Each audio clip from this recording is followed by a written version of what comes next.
उत्तर प्रदेश में आप अनुमान करिए 2012 से लेकर के 2017 के बीच में 900 से अधिक दंगे हुए थे।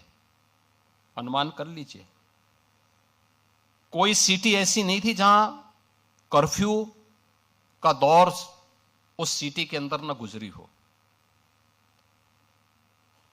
कोई उद्यमी, कोई चिकित्सक, कोई व्यापारी ऐसा नहीं रहा होगा जिसने गुंडा टैक्स न दिया हो इस दौर में।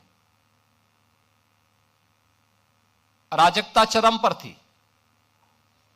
यहां का युवा पलायन करता था। सरकार के पास कोई पॉलिसी नहीं थी।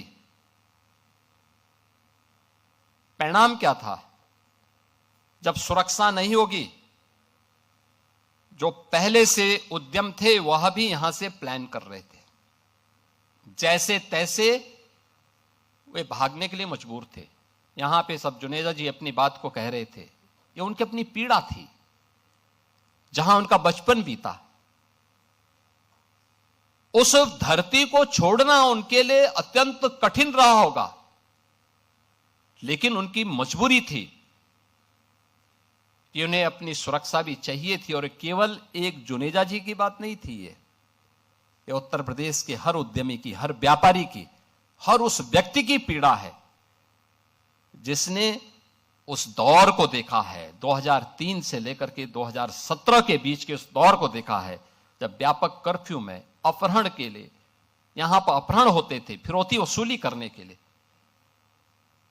और उन स्थितियों में जब आदरणीय प्रधानमंत्री जी ने और हमारी पार्टी ने दायित्व मुझे उपलब्ध दिया था, तो हमें इस चुनौती का सामना भी करना था और हर एक नागरिक के मन में एक विश्वास भी पैदा करना था।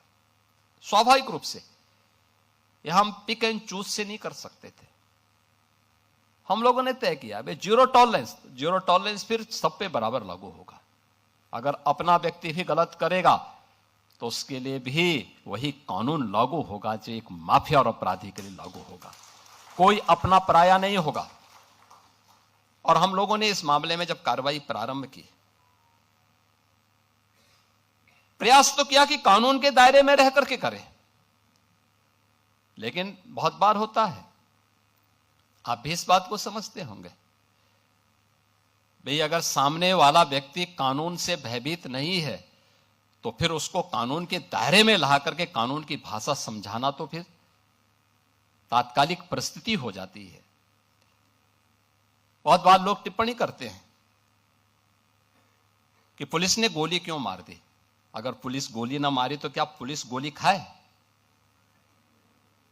ये दोनों काम एक साथ नहीं चल सकते।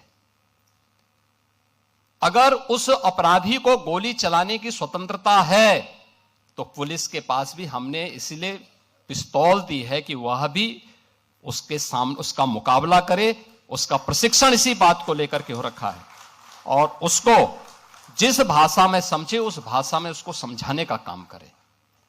और उस भाषा में जब समझाया गया, आपने देखा होगा पिछले 9 वर्ष में बड़े बड़े पर्व और त्योहार हो रहे हैं, सारे सकुशल संपन्न हो रहे हैं। कहीं कोई शांति भंग की बात नहीं करता है, कहीं कोई अराजकता की बात नहीं करता है, कहीं कोई फिरौती की बात नहीं करता है, कहीं कोई दंगा नहीं है, कोई फसाद नहीं है, कोई गुंडा टैक्स नहीं है। आज कहीं भी इस प्रकार की स्थिति नहीं है और उत्तर प्रदेश निवेश के एक बेहतरीन गंतव्य के रूप में अपने आप को स्थापित किया है।